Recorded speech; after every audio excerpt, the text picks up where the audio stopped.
ကျွန်တော်တို့ Teach Online YouTube Channel ဟာဆိုရင် Social Media နဲ့ပတ်သက်တဲ့နည်းပညာတွေနဲ့အသစ်သောအကြောင်းအရာတွေကိုလေ့လာပြီးတော့အများအားတင်ဆက်ပေးရရှိနေပါတယ်ဗျ။ဒါကြောင့်မလို့ကျွန်တော်တို့ဗီဒီယိုတစ်ခုတင်တိုင်းအများဆုံးကြည့်ရှုနိုင်ဖို့အတွက်ကျွန်တော်တို့ရဲ့ channel လေးကို subscribe လုပ်ပြီးတော့ပြီးနားက notification ခေါင်းလောင်းလေးကိုလည်းနှိပ်ပေးထားဖို့တောင်းဆိုချင်ပါတယ်ဗျ။အားလုံးပဲမင်္ဂလာပါဗျ။ Teach Online YouTube Channel ကနေပြန်လည်ပြီးတော့ကြိုဆိုလိုက်ပါတယ်။ကျွန်တော်ဒီနေ့ပြောပြပေးမယ့်အကြောင်းအရာကတော့ကျွန်တော်တို့ social media ပေါ့နော်။ Facebook, TikTok, YouTube, Instagram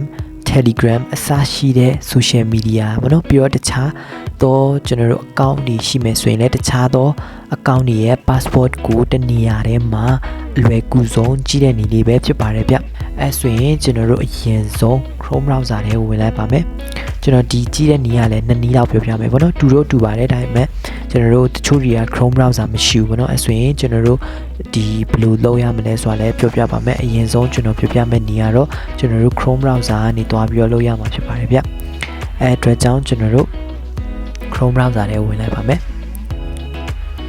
Chrome browser ထဲကိုဝင်ပြီးဆိုရင်ကျွန်တော်တို့နောက်ဆုံးနားလေးကအဆက်30လေးရှိပါတယ်အဲ့ဒါလေးကိုနှိပ်လိုက်ပါမယ်ဗျ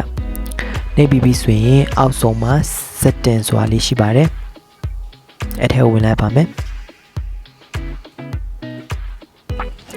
setting ထဲကိုဝင်လိုက်ပြီးဆိုရင်အမှန်ပါနော် Google Password Manager ဆိုပြီးတော့ရှိပါတယ်ဗျအဲ့ဒါလေးကိုဝင်လိုက်ပါမယ်အဲ့ဒါလေးကိုဝင်လိုက်ပြီးဆိုရင်ဒီမှာကျွန်တော်တို့ account နဲ့ချိတ်ထားတဲ့ social media တွေပေါ်လာမှာဖြစ်ပါတယ်ဒီမှာပေါ့နော်ကျွန်တော်တို့ email နဲ့ချိတ်ထားတဲ့ account နဲ့အကုန်လုံးကြားလာမှာပဲဖြစ်ပါတယ်ဗျာဒီမှာဆိုရင်ကျွန်တော်ဟာ Instagram ရှိတယ်ပြီးတော့တခြားသောဟာပေါ့နော်ကျွန်တော်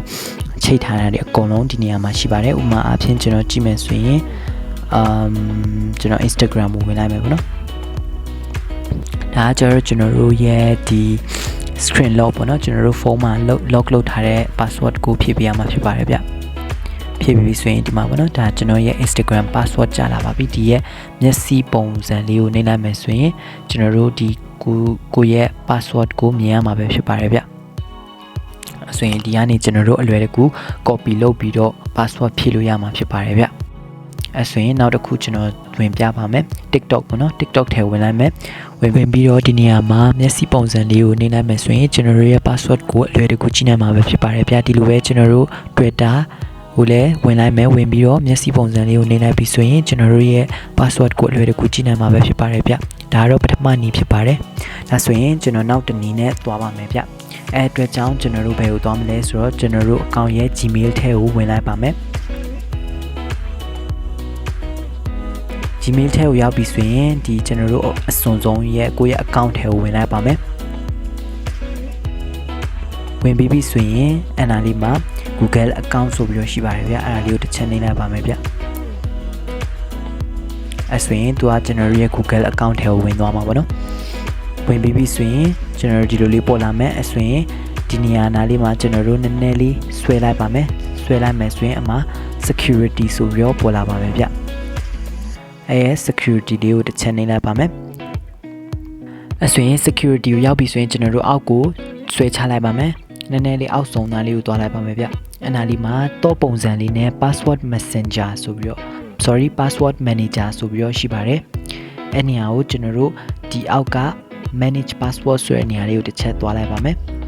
တွားပြီးပြီဆိုရင်ဒီမှာခုနအတိုင်းပဲပေါ့နော်ကျွန်တော်တို့ချိတ်ထားတဲ့ password မှန်သမျှဒီနေရာမှာလာပြီးတော့ပေါ်နေမှာဖြစ်ပါတယ်ဗျဥပမာအားဖြင့်ကျွန်တော်တွားမယ်ဆိုရင်ဒီရဲ့ TikTok ထဲဝင်လာပါမယ်ဝင်ပြီးဆိုရင်ကျွန်တော်တို့ဒီဖုန်းမှာထည့်ထားတဲ့ password ပေါ့နော်ကိုရဲ့ log password ကိုဖြည့်လိုက်မယ်ဖြည့်လိုက်မယ်ဆိုရင်ဒီနေရာမှာကျွန်တော်တို့ရဲ့ password ကအလွယ်တကူကြည့်လို့ရမှာပဲဖြစ်ပါတယ်ဗျနောက်တစ်ခုကျွန်တော်သွားမှာက Instagram ပေါ့နော် Instagram ကိုလည်းအဲ့လိုပဲသွားလိုက်မယ်ဒီမှာကိုရဲ့ username ပေါ်နေတယ်ဆိုရင်ဒီနေရာမှာကျွန်တော်ရဲ့ password ပေါ်နေရပါတော့အဲဆိုရင်ဒီနေရာအပြင်ကျွန်တော်တို့ကိုယ့်ရဲ့ password ကိုအလွယ်တကူကြည့်နိုင်မှာပဲဖြစ်ပါတယ်ဗျအဲဆိုရင်ကျွန်တော်နောက်ထပ်လည်းဒီလိုပဲ social media နဲ့ပတ်သက်တဲ့အကြောင်းအရာတွေ TikTok နဲ့ပတ်သက်တဲ့အကြောင်းအရာတွေကိုဆက်လက်ပြီးတော့တင်ဆက်ပေးမှာပဲဖြစ်ပါတယ်ဗျအဲအတွက်ကြောင့်ကျွန်တော်တင်ဆက်တဲ့အကြောင်းအရာတွေကိုအမြန်ဆုံးကြည့်ရှုနိုင်ဖို့အတွက်ကျွန်တော်ရဲ့ channel လေးကို subscribe လုပ်ပေးထားဖို့တောင်းဆိုချင်ပါတယ်ဗျအားလုံးကိုကျေးဇူးအထူးပဲတင်ရှိပါတယ်ဗျ